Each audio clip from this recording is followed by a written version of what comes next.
Today's lesson is called The Magic Shop.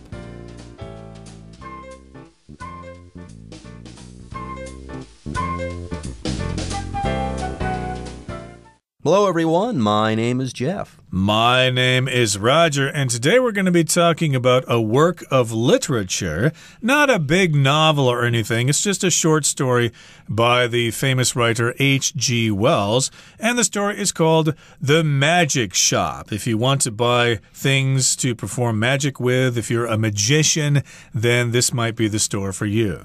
Ah, okay, that's what that means. The magic shop. I was imagining a shop where impossible things occur. Yes, when you talk about magic, generally you're talking about doing impossible stuff with something called magic, or like Roger's talking about here, you're talking about creating an illusion that something impossible has occurred. Yes, magicians don't do impossible things, but they do create illusions to make you think that they've done something impossible. Yeah, that rabbit was not actually in the hat. The magician has just made you think that, okay? When he pulled that rabbit out of the hat there, that was an illusion.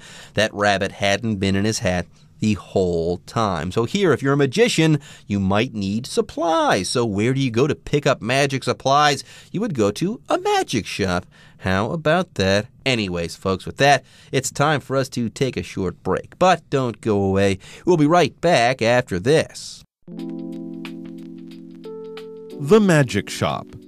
One day, a father and son were walking along the street when the son tugged his father over to the display window of a little magic shop.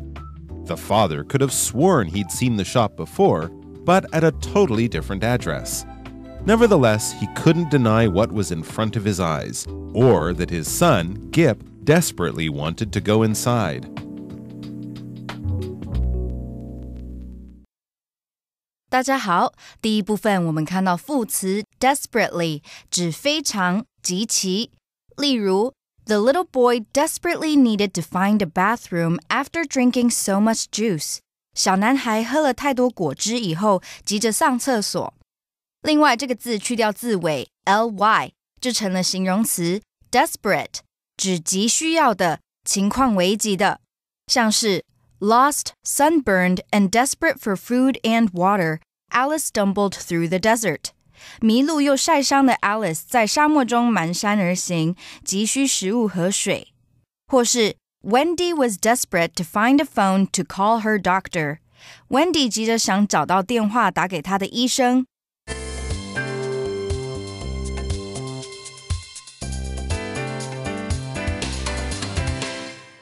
Okay, so we're summarizing this story, The Magic Shop by H.G. Wells.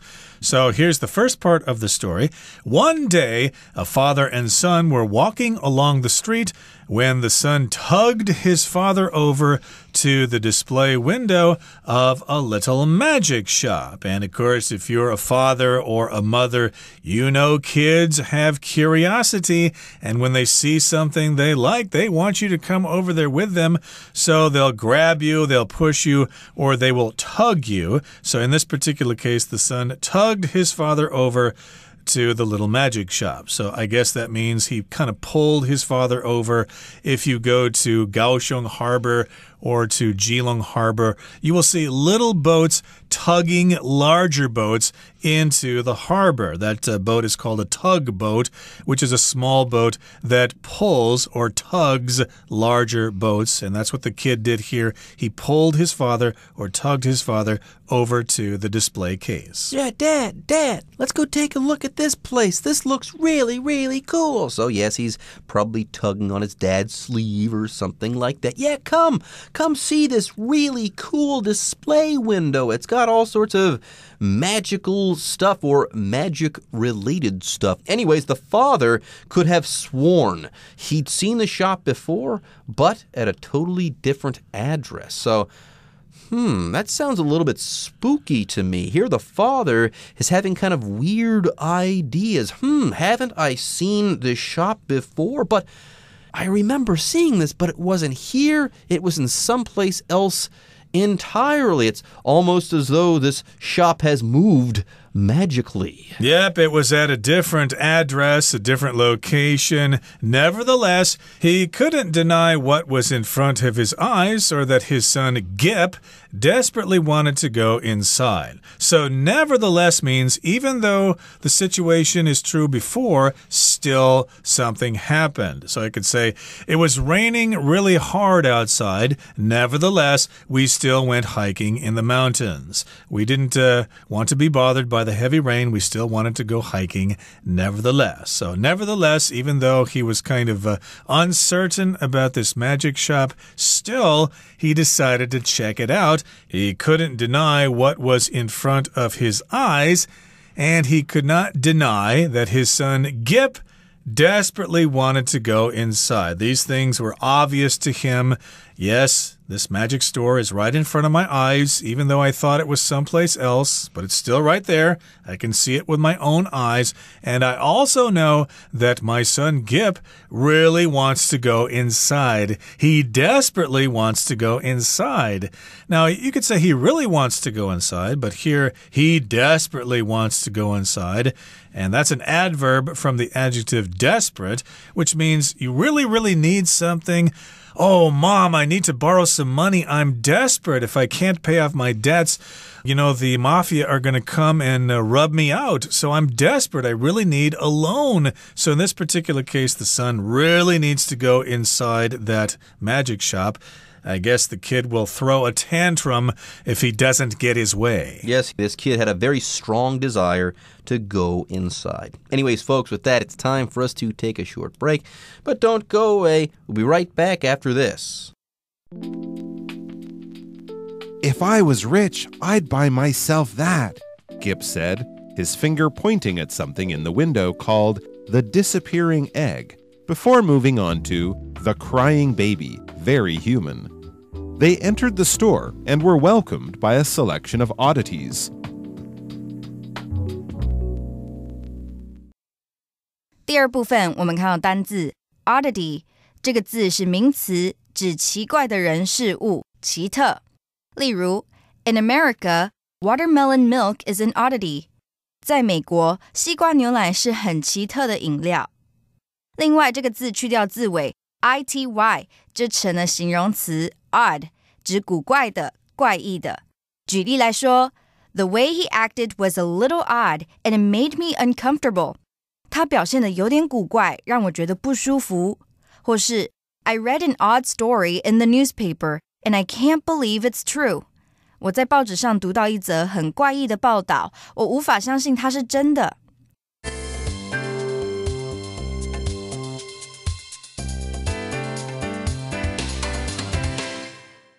Okay, so the kid's desperate. He really wants to go inside the magic shop.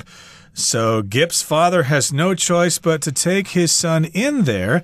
And the kid's all excited. And the kid says, If I was rich, I'd buy myself that, Gip said, his finger pointing at something in the window called the disappearing egg, before moving on to the crying baby, very human. Okay, so I guess those are some magic tricks that are available in this magic store. So if I was rich, I'd buy myself that. This is what the kids say, or a lot of American native speakers of English, if I was rich, but because this is the subjunctive, you're technically supposed to say, if I were rich. If I were a rich man, I'd have all the money in the world or something like that. So this is a kid talking here, so we can forgive him.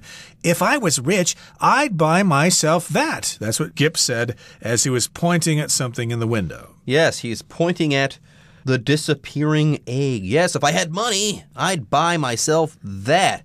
Then he moves on to the crying baby, very human. And yes, these are two things that Gip has seen in the display window of this little magic shop. Moving on, the next sentence says, they entered the store and were welcomed by a selection of oddities. And this is also going to be a little bit off-putting for the father here. Not only does this store seem strangely familiar, but it also seems out of place, but it's also filled with oddities. An oddity, by the way, is a strange thing, a weird thing, an odd thing. Yes, odd is the adjective. Oddity would be the noun. That's right. Lots of unusual, strange things were in that store.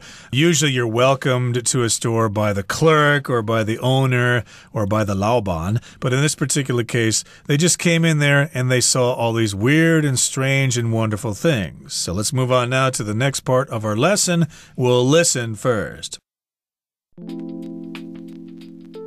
What can we have the pleasure? The voice came from behind the counter, drawing their attention to a man with unmatched ears and a chin that resembled the tip of a boot. I want to buy my little boy a few simple tricks, the father replied. The shopkeeper responded by making glass balls appear from thin air and giving them to a delighted Gip. He continued to show Gip tricks before abruptly vanishing, leaving the two of them alone at the counter.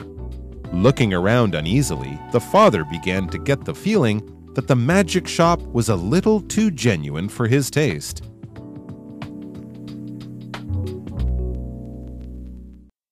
第三部分我们看到名词 shopkeeper 指老板、店主。举例来说 At the end of the day, the shopkeeper locked up his shop and went home. 一天结束之后，店主把店锁好后回家。再来我们看到片语 from thin air 表示凭空出现。举例来说 The magician appeared from thin air. 那位魔术师凭空出现。另外补充两个同义片语。第一 out of thin air 表示凭空出现，突然出现。像是 The flock of birds appeared out of thin air and suddenly the sky was filled with them. 那群鸟凭空出现，突然间天空中就都是这些鸟了。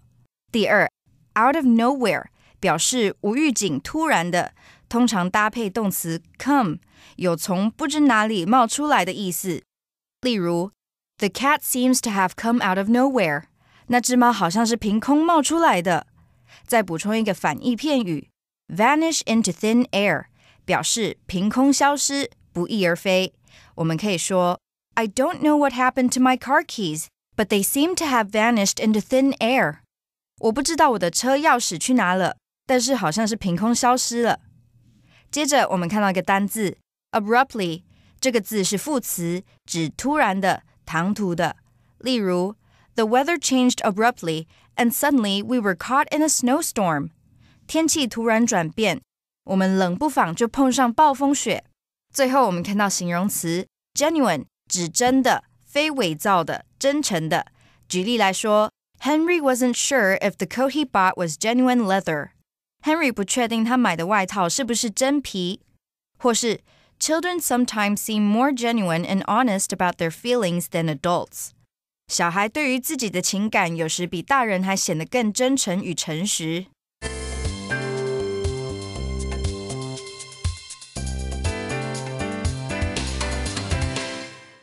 Anyways, moving on, the next sentence says, What can we have the pleasure?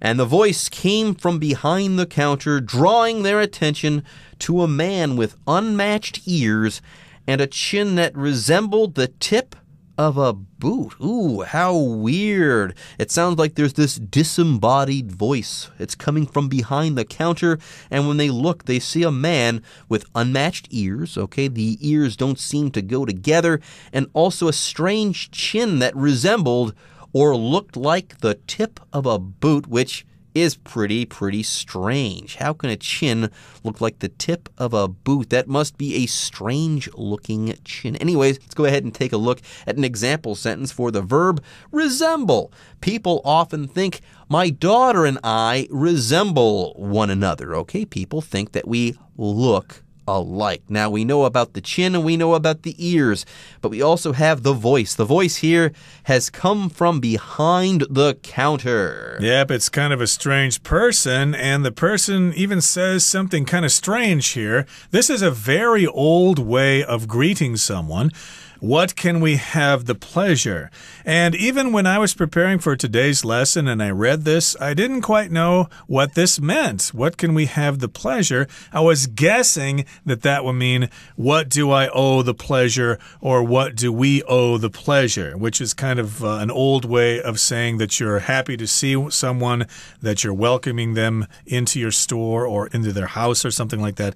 So yeah, what do we owe the pleasure? What can we have the pleasure? I would not recommend memorizing that greeting. It's very old.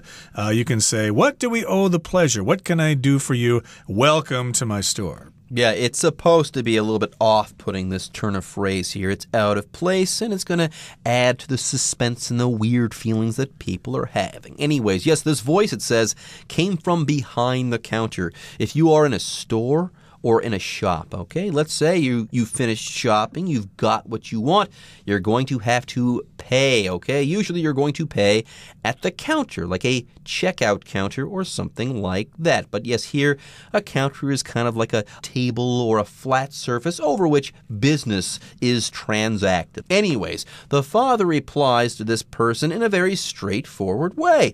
I want to buy my little boy a few simple tricks, the father replied. So this totally makes sense. He's in a magic shop. Why? He wants to buy some simple tricks for his son. There are some simple tricks that kids can buy. The disappearing ball, for example, that's a common one. And there are other kinds of simple tricks as well, something that makes a coin disappear.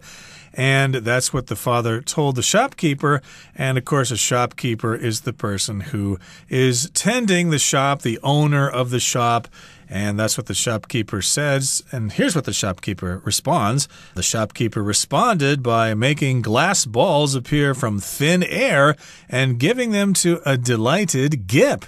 Now, that's pretty amazing here. If this shopkeeper can act as a magician and make those glass balls appear from thin air. From thin air just means out of nowhere. You don't know where they came from.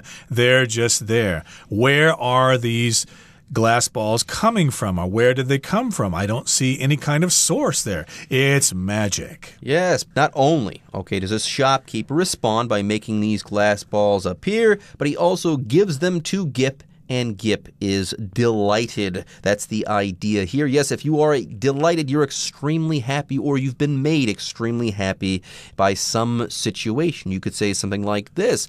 Would you like to go to the dance with me?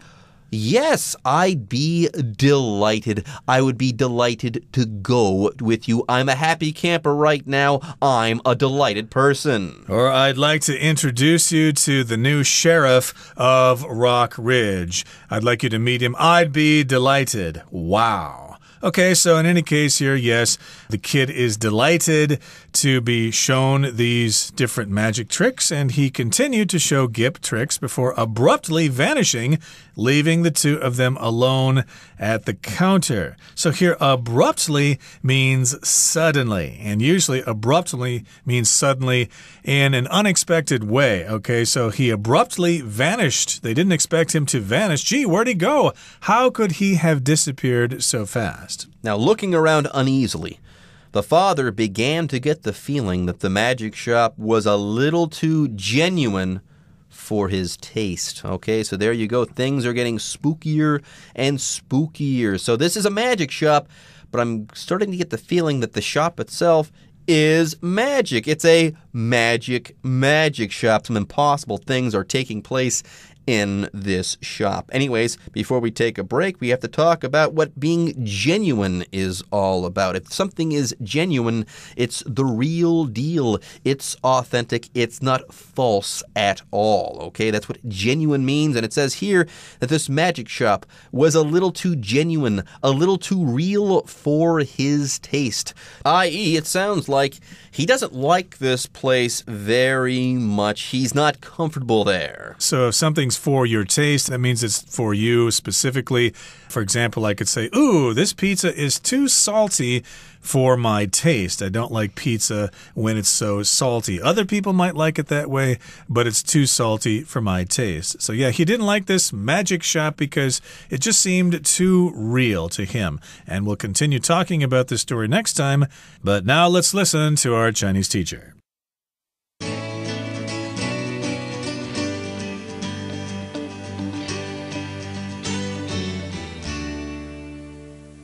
各位同学大家好，我是 Hanny。 我们来看今天的文法重点。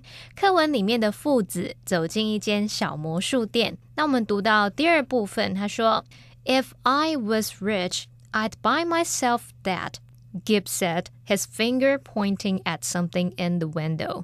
儿子 Gib 手指着橱窗里面的东西说，如果我有钱的话，我就会买给自己那个东西。好，那这边要介绍两个文法重点哦，一个是跟现在事实相反的假设法，那么另外一个是独立分词构句的用法。好，首先我们来学 if 引导假设语气来表达跟现在事实相反的假设法。那么跟现在事实相反的假设句，它的句型是 if主词加上过去式动词或是加上 were， 逗号主词加上 would, could, might 或是 should 再加原形动词。这边要特别注意，我们 if 子句的动词呢要用过去式，那如果你的动词要用 be 动词的话，不管人称一律都是用 were, W-E-R-E。 好，例如 If I won the lottery, I might donate half of the money to charity. 如果我中乐透，我可能会把一半的钱捐给慈善机构。再造个例句 If I were you, I would tell the truth. 如果我是你，我会说实话。那注意主词 I 的后面，我们 be 动词不是用 was， 我们不能说 if I was you， 而是用 were if I were you。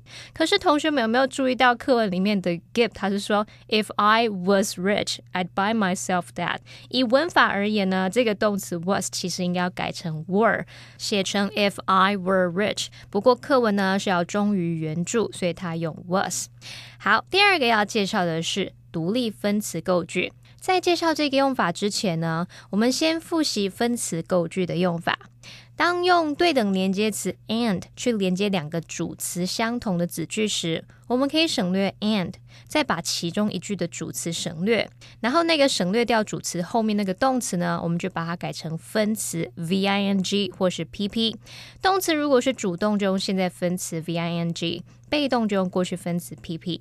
OK， 举例来说 He walked into his study, sitting down at the desk。 他走进他的书房并坐在书桌前。那我们这后半句这个 sitting down at the desk 就是分词构句，它的 sitting 是由 and he sat 简化而来的。好，那我们来看独立分词构句的用法哦。当我们用对等连接词来连接两个主词不一样的子句时，这时候可以省略 and，并且把其中一个子句的动词改分词。要特别注意这个用法的两个主词是各自独立的，不能省略。像我们句子 Gib said his finger pointing， 有没有注意到它直接 finger 后面搭配现在分词 pointing， 那它其实原本可以写作 Gib said and his finger pointed。 那前半句的主词它就是 Gib，后半句的主词是 his finger， 前后主词不一样，所以我们两个主词都保留，然后它是把连接词 and 省略，再把后半句的主动动词 pointed 改成现在分词 pointing， 就会简化成课文句子咯。好，那么以上是今天重点整理，我们回顾今天的单字吧。 Nevertheless. Though the movie's plot wasn't very original, Shirley enjoyed it nevertheless. Desperately. Harry desperately longs to take a vacation so he can get away for a while. Counter. The line for the checkout counter tends to be quite long at this store. Resemble. Harrison and Margaret are brother and sister, but they don't resemble each other at all. Delighted. I'm delighted to hear that you finally got a promotion at work. Abruptly. The man walking in front of me abruptly stopped, and I almost ran into him. Genuine. This jacket feels like it's made of genuine leather, not man-made materials. Okay, everyone. With that, today's article is now complete. But, as always, we sure hope that you guys have enjoyed reading along with us. Anyways, I'm Jeff. I am Roger. See you next time.